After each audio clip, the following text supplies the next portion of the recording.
네, 안녕하십니까. 큰바위군입니다. 네, 좀 시간이 조금 간격이 떴는데 뭐큰 상관은 없을 것 같아요. 자, 지난 시간까지 저희가 일목균형표를 어떻게 해석할 것인가에 대해서 각각의 지표군, 그쵸?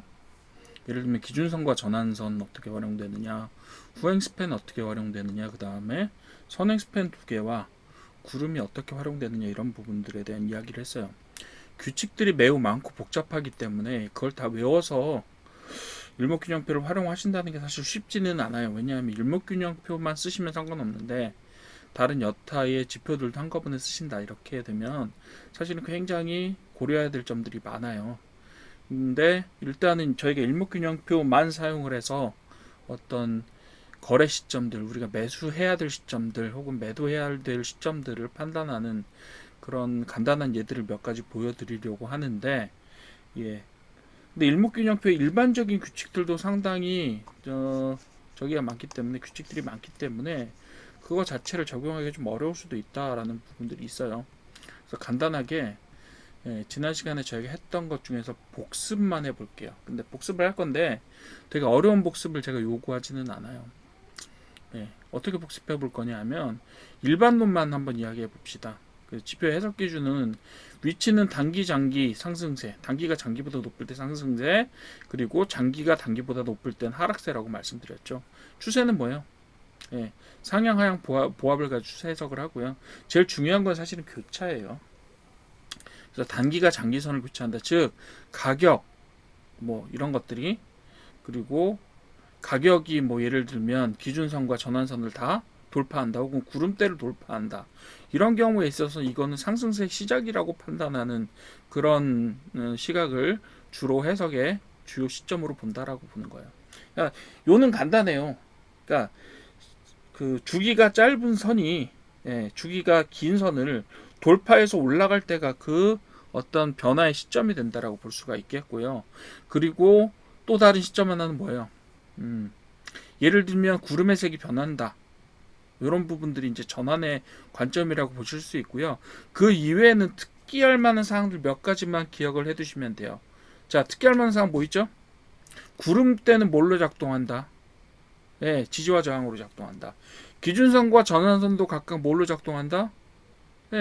지지선과 지지와 저항으로 작동한다.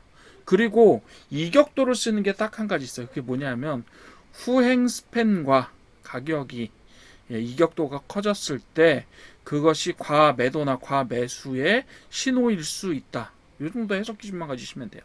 즉 뭐가 뭐를 돌파하느냐, 그거 주목해 보시고, 두 번째로 뭐 본다고요? 뭘 본다고요? 지지저항 봅니다. 돌파, 지지저항, 그리고 이격도, 이 세 가지 정도만 보시면 큰 문제는 없어요. 해석할 때 있어서.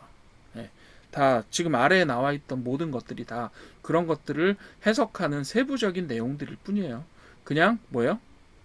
단기선이 장기선을 돌파하느냐 안 하느냐, 그런 부분들하고, 그리고 후행 스팬 같은 경우는 조금 다른 부분이 있는데, 그게 뭐냐면 후행 스팬 같은 경우는요, 가격보다 후행 스팬이 단기 지표처럼 사용돼요. 즉 후행 스팬이 가격을 뚫으면 어떻다? 상승될 가능성이 높다, 이렇게 해석해요. 그 이유는 어떻다라는 건 알려드렸어요, 제가. 왜요? 지금 가격, 후행 스팬은 앞에 26일 후의 가격이라고 얘기했잖아요. 그 후의 가격이 지금의 가격보다 높다는 얘기는 뭐예요? 결국은 26일간 대체로 상승했다, 대세가 상승했다라고 보는 거잖아요. 그래서 그때 후행 스팬을 보는 거예요. 그 해석의 시점만 딱 잡으시면요, 기준을 딱 잡으시면 해석이 어렵지는 않아요. 해석이 어렵지는 않고, 단 제가 오늘 4개 정도의 사례를 보여드릴 텐데 그 중에 3개는 대체로 잘 맞아요. 근데 하나는 잘 안 맞습니다. 왜요? 일목균형표는 대형주나 지수에 활용하는 것을 원칙으로 해요. 소형주나 어떤 테마주 이런 것들에는 일목균형표가 잘 맞지 않습니다. 일단은 뭐 그 거래 주기 자체, 시간론 자체가 잘 맞지를 않고요. 그 다음에 뭐가 있냐면 거래량 자체가 굉장히 단절적으로, 분절적으로 일어나요. 굉장히 발생을 했다 안 했다 이런 형태로 되어 있기 때문에 사실은 거기에 가격 구성도 허수에 의한 구성일 때가 많아요. 거래량을 수반하지 않는 가격의 움직임, 즉 허수의 거래일 때가 많습니다. 그렇기 때문에 어떤 저희가 차트를 그린다고 하더라도 거기에서 신뢰도를 가지고 접근하기 조금 쉽지 않아요. 그런 부분이 있습니다. 그렇게 보시면 되겠고요. 이격도 여기서 쓴다고 말씀드렸죠. 제가 유일하게 쓰는 거 이격도 쓰는 게 뭐냐 하면 후행 스팬하고 가격 요거의 차이가 클 경우에 과매도 과매수로 해석할 수 있다. 요거는 제가 사례를 한두 가지 정도만 보여드리도록 할게요. 자, 그렇게 보시면 되고, 그 다음에 선행 스팬 구름대는요, 그냥 그렇게 보시면 돼요. 앞으로 전망이다. 경제 계획, 5년 이후의 전망, 이렇게 보시면 돼요. 그리고 지금 5년 이후에 5년 이전에 세웠던 전망치하고 지금 값을 비교해서 지금의 값이 그 전망치를 웃도느냐 아니면 아래로 내려와 있느냐를 가지고 해석을 하고, 그리고 구름대의 두 개의 선이 각각 지지 역할을 한다. 혹은 저항 역할을 한다. 이렇게 봐두시면 해석이 별로 어렵지는 않아요. 해석이 별로 어렵진 않습니다. 그런 기준에 따라서 몇 개의 차트들을 보도록 합시다. 차트를 보도록 합시다. 자, 일목균형 활용 차트라고 제가 하나 그려놨는데 여기 지금 사각형 보이시죠? 요 빨간색하고 요 제가 사각형을 만들어서 쓰는데 요 사각형은요 제가 폭이 넓게 혹은 좁게 쓸 때도 있는데 일목균형표 같은 경우는 과거의 일목균형표의 활용 상황들 그걸 보기 위해서 제가 26일선에 그 폭을 갖는 박스를 만들었어요. 요게 26일이에요. 요 폭이 여기서부터 여기까지 폭이 26일입니다. 요 박스를 움직여 가면서 표를 보시면 조금 편하기 때문에 이렇게 해놨고요. 오늘은 제가 움직여 가면서 볼 건 아니고, 이건 차트에 그 차트 저기를 띄워놓고 보시게 되면 요 26일 선을 만든 박스를 가지고 이렇게 저렇게 움직이시다 보면 어떤 인사이트를 발견하실 수 있어요. 인사이트를 발견하실 수 있는데 지금 움직이지는 않을 거고 어떤 큰 사건이 발생한 구역에 제가 이 빨간 사각형을 갖다 놨습니다. 자, 여기서는 어떤 일이 일어났을까? 저희가 지금 주목하려고 하는 시점은 이 시점이에요. 이 시점이에요. 여기 뭐가 시작되죠? 대세 상승이 시작되는 시기예요. 그래서 요때 무슨 일이 일어나느냐를 판단해 보시면 대세 상승을 일으키는 점에서 어떤 특정한 위치에 있어서 어떤 일들이 일어나는지를 관찰하실 수가 있잖아요. 이 시점에서 무슨 일이 일어나느냐. 자, 여기 보시게 되면 저희가 지금 보려고 하는 점이 요 점이에요. 요 날이에요. 요 날. 자, 요 날에 있어서 저희가 쓸 수 있는 지표들이 몇 가지 있어요. 그죠? 어떤 지표를 쓰느냐 하면 자, 요날 뭘 본다고 말씀드렸죠? 구름대 볼 거예요. 이날의 구름대. 또 뭐 있죠? 기준선과 전환선을 볼 거예요. 그리고 가격대가 어디 있느냐를 볼 거고요. 근데 요날에 후행 스팬은 어디 있을까요? 후행 스팬은 요 지금 사각형 안에 있는 후행 스팬은요 그려지지 않아요. 왜 그려지지 않았을까요? 여기에 후행 스팬만 보인다고요. 여기까지 후행 스팬만 있어요. 그죠? 자, 요날에 후행 스팬은 어디 있다? 여기 있다. 자, 이날 무슨 일이 벌어졌죠? 가격대가 지지를 받고 뭐의 지지를 받았죠? 구름대 지지를 받았잖아요. 그죠? 여기서 기준선과 전환선을 다 뚫고 내려왔어요. 실은 여기에서 요 전에는 지지선과 저항, 요 기준선과 전환선이요 지지 역할을 계속 했었어요. 여기서 어느 정도 지지 역할을 해줍니다. 요 후행 스팬 빼고 생각하세요. 지지 역할을 계속 해줬어요. 그러다 어떻게 해요? 잠깐 뚫고 내려왔다가 다 뭘 맞고 다시 올라가죠? 구름대요. 그죠? 구름대의 지지를 받고 다시 올라가기 시작합니다. 그리고 여기에서 무슨 일이 벌어졌죠? 요쯤에서 무슨 일이 벌어졌어요? 가격대가 기준선과 전환선을 뚫고요. 그 다음에 뭐예요? 구름대의 저항도 뚫고 올라가기 시작한 시점이 바로 이 시점입니다. 자, 모든 것이 다 뭘 지지하고 있어요? 이제 상승세입니다를 지지하고 있는 거예요. 그리고 저기도 봅시다. 후행스팬도 봅시다. 후행스팬 저 보라색 선이에요. 후행스팬도 어떻게 됐어요? 여기에서 드디어 가격대를 뚫고 후행스팬이 가격대를 뚫은 시점이 바로 요 시점이에요. 그러니까 모든 것들이 다 뭘 얘기하고 있어요? 이제 상승세로 전환됩니다라고 하는 그런 뭐라 그러죠? 사인들을 내고 있는 거예요. 그런 것들이 중첩되었을 때 확률이 올라가는 거죠, 한마디로. 그죠? 다른 곳에서는 뭐예요? 몇 가지 빠져요, 항상. 구름대 아래에 있다든가 가격이. 상승세 같은데 구름대 아래에 있다든가. 그죠? 그래서 지지할지 저항할지를 지지가 될지 저항이 될지를 구름대 안에 들어가서 요 시점 같은 경우도 어때요? 실제로 보시게 되면 상승이 시작되고 눌림목이 있고 다시 상승하는 그런 시점이라고 볼 수도 있겠지만 요 점에서는 예측하지 못해요. 왜? 구름대 안에 들어 있으니까. 누구의 저항일지 지지일지 알 수가 없고요. 그리고 기준선은 뚫었지만 지금 구름대 안에 들어있기 때문에 여러 증거에 여러 사인의 지지를 받는다기보다는 어때요? 혼조세가 들어있죠. 혼조세. 그래서 여기서는 판단하지 않아요. 그렇게 보시면 돼요. 이런 부분들도 각각 일부분 어떤 선이 어떤 역할들을 하고 있기는 해요. 예를 들면 여기는 어때요? 여기서 구름대가 이렇게 흘러가면서 얘가 구름대가 뭐의 역할을 해요? 저항의 역할을 하잖아요. 계속해서 맞고 떨어지다가 여기서 뚫잖아요. 뚫고 나서 요 선에서는 뭐가 또 하고 있어요? 구름대가 또 지지의 역할을 하고 있다. 뭐 이런 식으로 이런 식으로 작동합니다.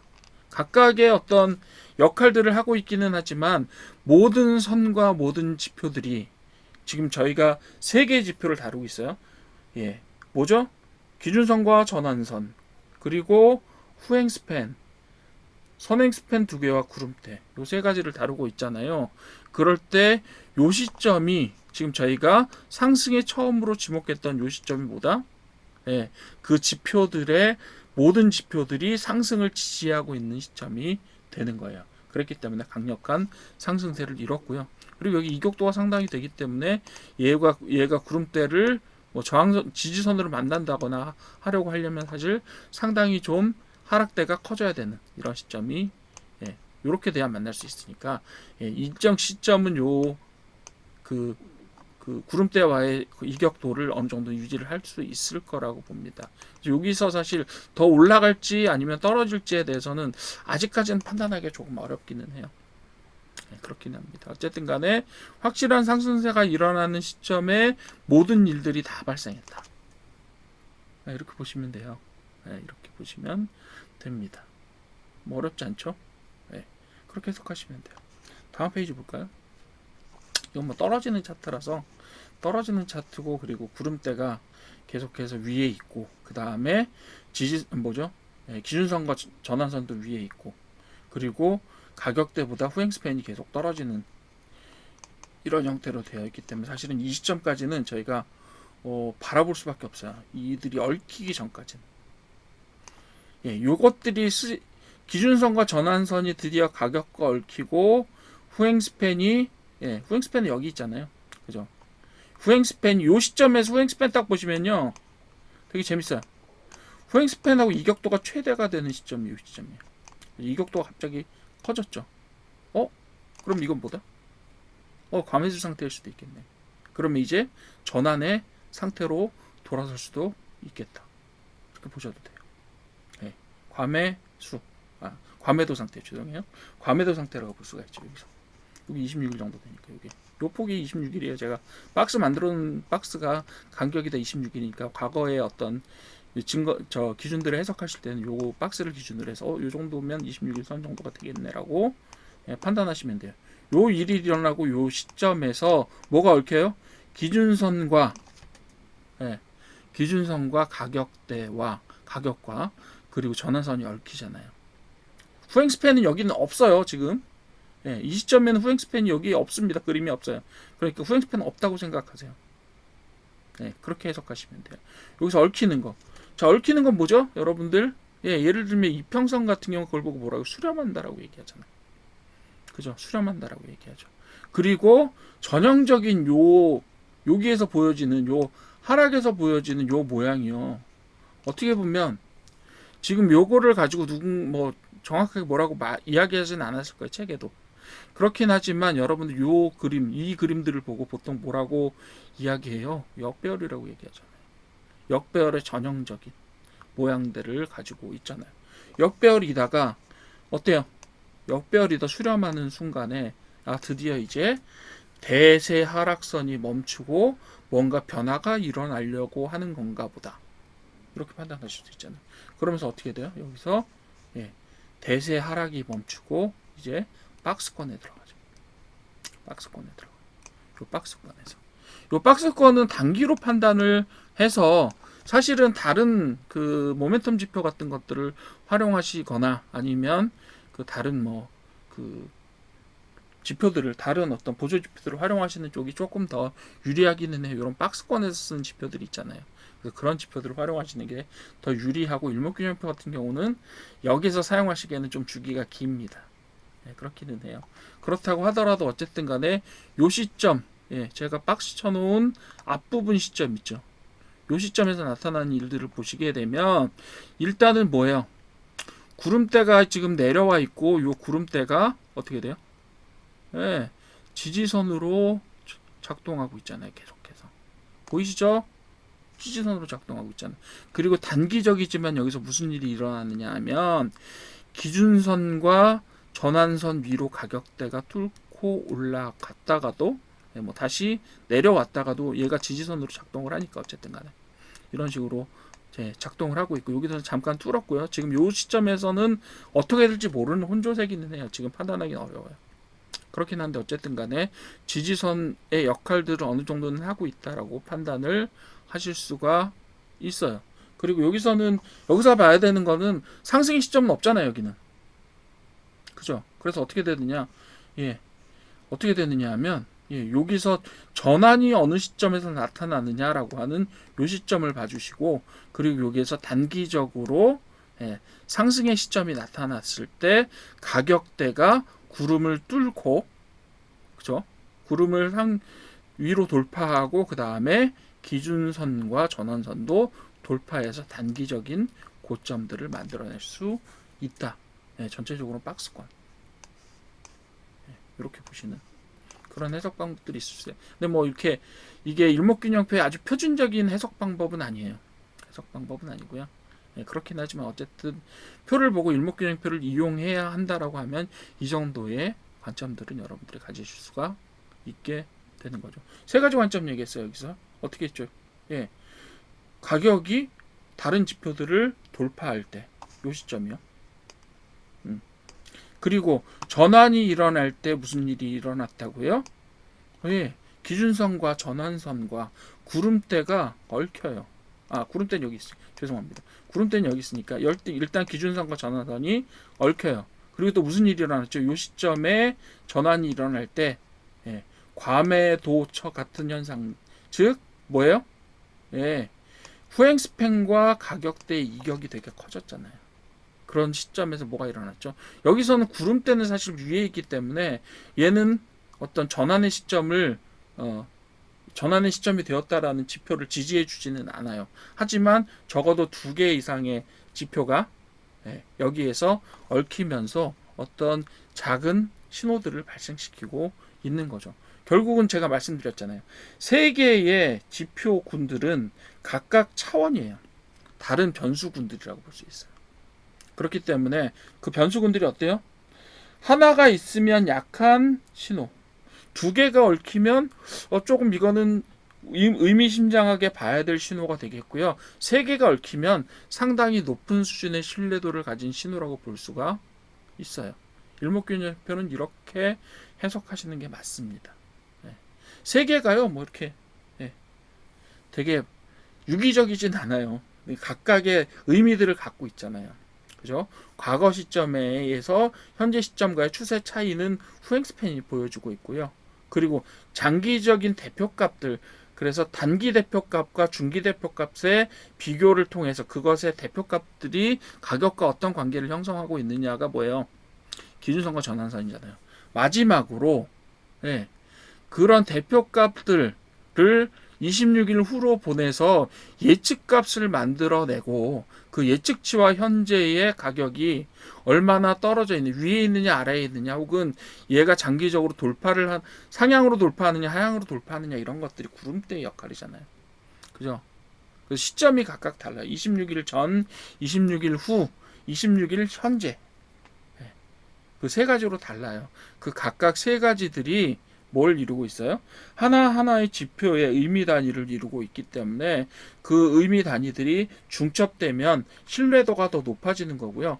하나는 지지하지만 나머지 두 개는 관계없다. 이렇게 되면 약한 신호긴 한데 좀 고려를 해볼까라고 생각해 보시면 되고, 두 개 이상의 신호가 겹친다라고 하면 어느 정도의 신뢰를 가지고 바라볼 수도 있다. 이렇게 봐주시면 되는 겁니다. 자, 다음 페이지 볼게요. 자, 요거는 올라가는 시점이 딱 보이죠. 그리고 돌파해서 가격대가 돌파하는 시점 자체가 딱 보여요. 맨 먼저 그걸 한번 볼게요. 가격대는 과연 구름대의 어느 점을 돌파하는가 볼게요. 자, 가격이요 구름대를 돌파하는 시점은 언제예요? 구름대가 가장 얇아졌을 때. 그죠? 또 다른 겹치는 점이 어디 있죠? 여기에요. 구름대가 얇아지면 무슨 일이 일어난다? 돌파가 일어날 수 있다. 돌파가 일어나면 가격대와 구름대가 돌파가 일어나면 구름대의 폭이 되게 얇아지는 시점에서 돌파가 일어난다라고 보여지는 거예요. 그 돌파라는 것이 바로 뭐죠? 대세의 변화요. 추세의 변화라고 보셔도 상관없어요. 그죠? 그렇게 보시면 돼요. 구름대 색깔이 변하면 뭐 변화가 일어난다라고 하지만 그것이 꼭 맞는 건 아니에요. 여러 가지 신호등 중에 하나일 뿐이라고 생각해 주시면 됩니다. 자, 제가 또 여기에 저희는 가격 상승하는 시점이 제일 중요하잖아요. 그래서 여기를 잡아봤어요. 자, 이 시점에서 저기는 어디 있죠? 후행스팬은 여기에요. 요거예요. 지금 우리가 알고 있는 후행스팬은 여기까지밖에 없어요. 이 뒤에 후행스팬은 실제로 존재하지 않아요. 이 시점. 어느 시점에서? 이 시점에서. 그죠? 26일 뒤로 당긴, 뒤로 밀어낸 가격일 뿐이잖아요. 종가일 뿐이잖아요. 그러니까 이 이유는 존재하지 않아요. 그러니까 우리가 지금 여기서 고려해야 될 건 뭐예요? 고려해야 될 건, 구름대와 기준선과 전환선을 봅시다. 자, 기준선과 전환선, 구름대 뭐 얘기했고, 후행스팬은 요 점에서만 좀 고려해 봅시다. 후행스팬은 요 점에서는 사실은 여기서 후행스팬이 가격을 뚫고 잠깐 내려왔다가 정체되는 시기였어요. 이거 후행스팬이 올라갈까 내려갈까 잘 모르겠네 라는 시점이었어. 그 다음에 확실히 올라가죠. 근데 뭐 지금은 모르는 상황. 그죠? 그렇게 보시면 되겠고. 자, 구름대 여기서 무슨 역할 하죠? 여기서 충실하게 저항선 역할을 아주 충실하게 해주고 있었습니다. 계속해서 저항선 역할을 하죠. 여기까지. 그리고 나서요 가장 얇은 부분이 나타나고 추세의 전환이 나타났다라고 볼 수 있어요. 여기서 뚫어버리잖아요. 그죠? 그리고 나서 다시 가격대가 살짝 내려오면서 여기서 뭐하고 얽히죠? 기준선과 전환선과 얽히게 됩니다. 그죠? 그리고 나서 무슨 일이 일어나요? 기준선과 전환선을 강하게 상향 돌파하면서 가격의 대세 상승을 가져오게 됩니다. 되셨죠? 뚫으면 좋은 거고, 단기선이 장기선을 뚫으면 좋은 거죠. 구름대 뚫으면 역시 좋은 신호가 될 거예요. 여기서도 역시 마찬가지로 여기서는 사실은 세 가지 다는 아니에요. 왜냐하면 후행스팬 자체가 여기서 어떤 상승을 지지한다라고 보기에는 증거가 되게 확실하진 않아요. 하지만 명백하게 여기서는 가격대가 기준선과 전환선을 뚫고, 그리고 이 점에서 이미 뭐예요? 구름대는 이 전에서 이미 뚫어 놓은 상태잖아요. 그죠? 이 시점에서 무슨 일이 일어나요? 기준선 전환선하고 가격대가 구름대를 동시에 돌파합니다. 그래서 어느 정도 상승할 수 있는 어떤 기준점들은 만들어진 거예요. 자, 가격이 여러분들 구름대를 상향 돌파했을 때 무슨 일이 일어나죠? 이제부터 구름대가 뭘로 작동하기 시작해요? 지지선으로 작동하기 시작합니다. 여기서 이렇게나 충실하게 저항선으로 작동해 주던, 가격대가 더 못 올라가게 작동해 주던 이 구름대가 이제부터 뭘로 작동하기 시작해요? 지지선으로 작동해 주기 시작해요. 자, 여기까지 구름대가 아래에 있기 때문에 사실 지지선을 만날 일이 없어요. 여기선 지지선으로 작동한 게 뭐예요? 전환선, 기준선이고, 특히 이렇게 상승세가 셀 때는 뭘 쓴다고요? 전환선이 지지선으로 작동합니다. 계속 보이잖아요. 그죠? 그리고 나서 크게 여기서 한번 꺾이면서 무슨 일이 벌어지죠? 예, 지지선과 뭐죠? 예, 기준선과 전환선이 전환선을 가격대가 하방으로 돌파, 이탈해 버립니다. 그런데 여기서는 뭐가 또 작동하기 시작했죠? 구름대가 밑에 있었어요. 그래서 구름대가 강력한 지지선으로 작동하면서 한번 다시 상승세를 만들어내죠. 되셨어요? 그리고 쌍봉 만들고, 쌍봉 만들고, 그리고 여기서 거래량 좀 터지고, 그리고 나서 이제 하락 시작하는 거야. 그래서 여기에서 어때요? 구름대의 얇아진 점들 가격대가 뚫고 내려옵니다. 어때요? 요 시점에서 뭐가 발생했죠? 요 시점에서 뭐가 발생했죠? 가격대가 그냥 뭘 뚫어버려요? 기준선 전환선하고 구름대를 다 뚫고 내려갑니다. 앞으로 당분간은 여기서는 구름대가 예측상으로 지금 아직까지 저기는 못하지만 지금까지 얘가 해왔던 어떤 패턴대로 보자면 어떻게 될까요? 이제 앞으로 구름대가 당분간은 저항선으로 작동할 가능성이 좀 높다라고 저희는 여기서 판단할 수 있는 거예요. 그림 하나 가지고 뭐가 됐다? 어느 정도 미래에 대한 예측이라든가 이런 것들을 판단할 수 있는 것 같아요. 물론 이게 절대적으로 다 맞지는 않아요. 어떤 경우에는 뭐 틀리고 그렇지만 2개 이상의 어떤 그 지표들이 이 어떤 현상들을 지지하고 있다라고 하면 그 부분들은 상당히 신뢰도 높게 예측의 지표로 기준으로 사용할 수 있지 않겠느냐 이렇게 봅니다. 일반적인 일목균형표의 활용법 선에서 보면 이 정도가 맞을 것 같아요. 자, 그 다음을 봅시다. 마지막 차트는 사실 제가 만들까 말까 고민했었던 차트인데 테마주예요. 대표적인 테마주고요. 급상승, 급하락이 나타나주는 테마주가 되겠습니다. 아래 보시면 이렇게 나타나는 거 있죠. 매집 이런 형태가 나타나고 이렇게 한번 거래량을 털고 가는 이런 형태. 뭐 이것도 중간일 수도 있어요. 중간 적일 수도 있겠지만 중간에 뭐 이렇게 거래량이라는 게 그래요. 거래량이라는 게 어떠냐 하면 그 거래량이 되게 상대적이잖아요. 그래서 되게 크게 터졌네라고 하는 것도 큰 거래량이 나중에 나타나게 되면 되게 작게 보이기 때문에 이거 매집이었네라고 판단해야 되는 경우도 생깁니다. 그런 경우들이 있어요. 그래서 그런 것들을 쉽사리 판단하기가 조금 어렵기는 해요. 그리고 이것은 거래량 자체가 되게 굉장히 단속적으로라고 얘기하죠. 나타났다, 없어졌다, 나타났다, 없어졌다 이렇게 되는 대표적인 테마주기 때문에 여기는 사실 일목균형표의 신호를 맞춰서 쓰기가 조금 어렵습니다. 그리고 일목균형표에서 좀처럼 안 나타나는 요런 그죠? 선으로 된 구름대 이런 것들이 나타나요. 여기서는 왜요? 급등과 급락이 반복되기 때문이에요. 그렇게 보시면 되겠고요. 사실 여기서는 이런 차트에서는 일목균형표 사용 안 하시는 게 낫습니다.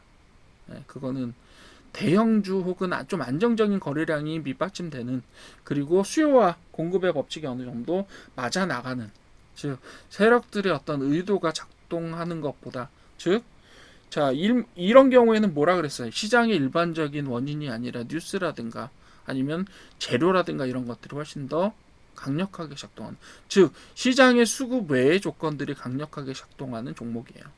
그렇기 때문에 여기에 일반적으로 저희가 사용할 수 있는 일목균형표와 같은 수급을 기반으로 한 혹은 어떤 규칙을 기반으로 한 그런 원칙들을 여기다 적용하기는 조금 쉽지 않다 이렇게 보여집니다. 그렇다고 해서 뭐 하나도 안 맞는다 이렇게 말씀드릴 수는 없어요. 하나도 안 맞는다는 아니지만 어쨌든 간에 여기서는 좀 찾기는 힘들어요. 그리고 변동도 되게 많습니다. 기준선하고 전환선이 과연 여기서 어떤 뭘로 사용될 수 있을까라고 하는 그런 점들이 조금 어려워요. 쉽지 않습니다. 그죠? 그렇게 보여지고 뭐 예를 들면 요 시점에서 구름대를 뚫었다. 거짓 신호를 또 내고 구름대를 다시 뚫어버려요. 그리고 다시 올라가 버리죠. 급상승. 이거는 특정한 수급에 의한 거라기보다는 네, 어떤 뉴스나 재료나 네, 테마의 어떤 작동 이런 것들이 있다라고 보여지는 거예요. 네, 그렇게 보시면 될 것 같아요. 그래서 여기서는 일목균형표의 신호보다는 시장 외적인 요소들이 더 많이 작동하다 보니 예, 일반적인 일목균형표의 작동 원칙들이 여기서는 잘 지켜지지 않는다라고 판단해 주시면 될 것 같아요. 그래서 여러분들 활용하실 때 이런 주식에는 일목균형표를 사용하시는 것을 조금 지양해 주시는 것이 맞지 않겠느냐라고 하는 것이 제 개인적인 의견이 되겠습니다. 네. 다 됐어요. 한 4개 정도 보셨죠? 앞으로도 제가 일목균형표 뭐 이렇게 특정한 주식 설명드릴 때 이런 관점도 있습니다라고 할 때 말씀드릴 수도 있을 거예요. 근데 저는 사실 일목균형표만 활용하는 게 아니라 다른 지표들도 계속해서 활용하면서 트레이딩을 하고 있기 때문에 그런 부분들에 있어서는 일목균형표 사용하실 때 이것은 충분히 유용한 도구다라고 말씀을 드렸고요. 사실은 오늘까지 3시간 동안 말씀드렸던 부분은 뭐예요? 그냥 일목균형표의 지표론이라고 이야기하는 분들도 있어요. 차트를 보는 방법이 일목균형표. 그걸 알려드렸고 내일은 아니죠. 다음 시간부터는 뭘 할 거냐? 네. 시간론하고 우리 파동론하고 가격론 3개 해야 되잖아요. 물론 형보론도 있긴 한데 형보론 자체는 패턴에서 배우신 것들을 거의 반복되기 때문에 그런 것들은 특별히 하지는 않겠고요. 일단은 다음 시간에는 시간론을 할 거예요. 그 다음 시간 파동론하고 가격론 그렇게 진행해서 일목균형표를 한번 정리해 보도록 하겠습니다. 그게 끝나면 저희 기술적인 분석 파트는 다 끝나요. 이제 거의 다 왔습니다. 저도 그렇고 여러분들도 그렇고 공부를 시작하셨던 분들은 거의 다 왔으니까 그래서 이 정도로 한번 마무리를 했으면 좋을 것 같습니다. 오늘은 강의 여기서 마무리하고요. 오늘도 역시 도움이 조금 되셨으면 좋아요하고 구독 부탁드리겠습니다. 감사합니다.